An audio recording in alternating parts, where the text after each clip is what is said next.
Muito bom dia, amados da PIB Nova Vida. Hoje é dia 17 de novembro de 2020 e a nossa leitura anual se encontra no livro de Atos dos Apóstolos, capítulo 20 ao capítulo 22. Para essa nossa devocional, eu separei um trecho do discurso do apóstolo Paulo aos presbíteros da igreja de Éfeso. Atos capítulo 20, versículo 18 ao versículo 24 é o texto que eu destaquei para essa nossa devocional, e diz assim o texto bíblico: E quando se encontraram com ele, disse-lhes: Vós bem sabeis como foi que me conduzi entre vós em todo o tempo, desde o primeiro dia em que entrei na Ásia, servindo ao Senhor com toda humildade, lágrimas e provações, que pelas ciladas dos judeus me sobrevieram.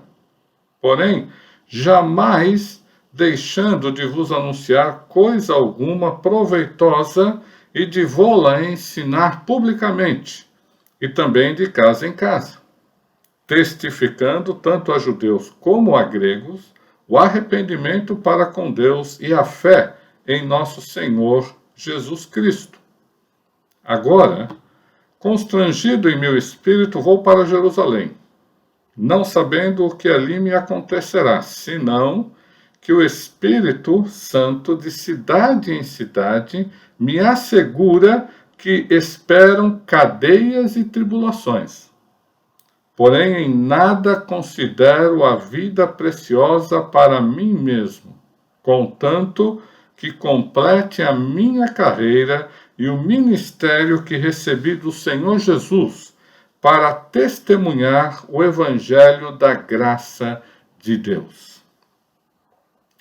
Há uma fala recorrente que diz mais ou menos assim: já não se fazem, e aí, reticências. Já não se fazem isso como antigamente. E tem sido também uma fala recorrente entre muitos líderes religiosos, muitos líderes da nossa própria denominação, que dizem: já não temos mais crentes como antigamente nas nossas igrejas.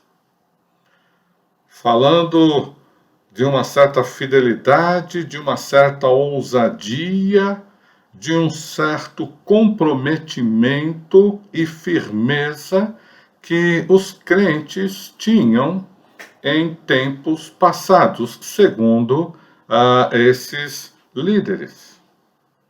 E quando nós olhamos aqui para esse discurso de Paulo aos presbíteros de Éfeso, nós podemos perceber aqui realmente algumas diferenças entre a vida de Paulo, o seu engajamento em relação ao Evangelho e à pessoa de Jesus Cristo, e muitos cristãos de hoje em dia. Por exemplo, o apóstolo Paulo fala àqueles presbíteros que ele, desde o primeiro dia em que ele entrou na Ásia, ele serviu ao Senhor com toda humildade, lágrimas e provações.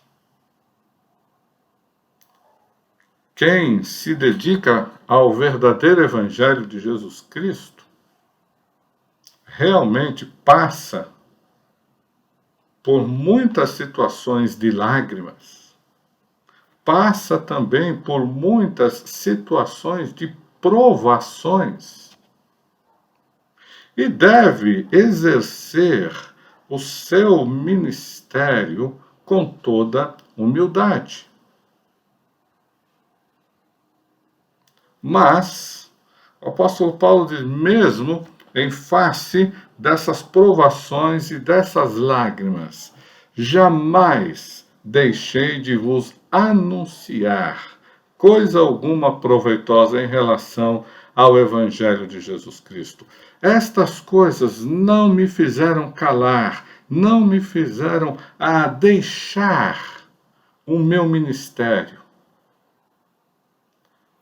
E é muito triste quando vemos pessoas por muito menos, mas muito, muito, infinitamente menos, não sei se existe essa expressão, estão deixando de anunciar o Evangelho de Jesus Cristo, estão deixando de exercer seus ministérios à luz dos dons que receberam de Jesus Cristo. Que diferença!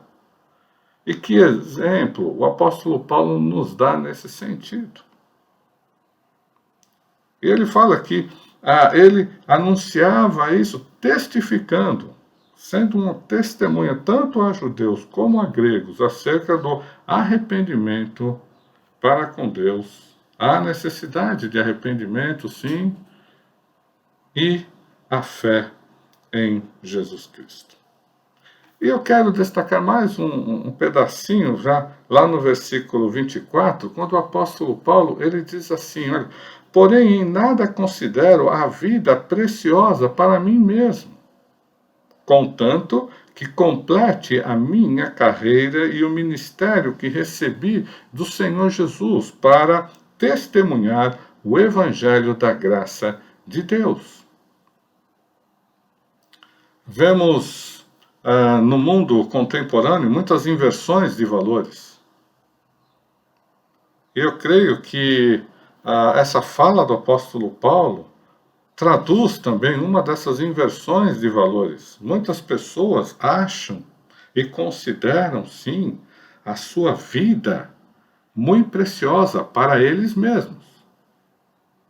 O apóstolo Paulo diz que não considerava a sua vida preciosa para ele mesmo. O interesse maior, a razão de viver do apóstolo Paulo era completar a sua carreira e o ministério que Jesus Cristo tinha deixado e tinha dado para ele.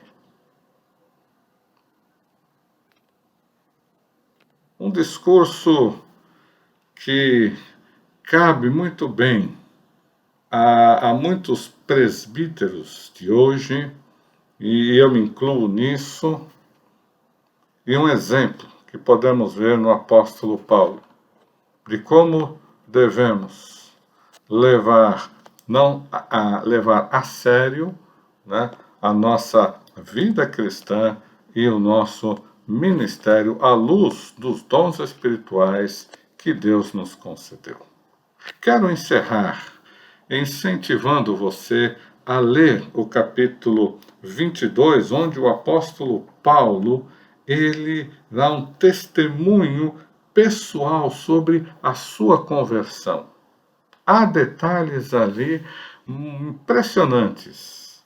E há detalhes ali que nos animam a entender que quando Deus quer algo, não há nada que possa impedir esse seu querer soberano.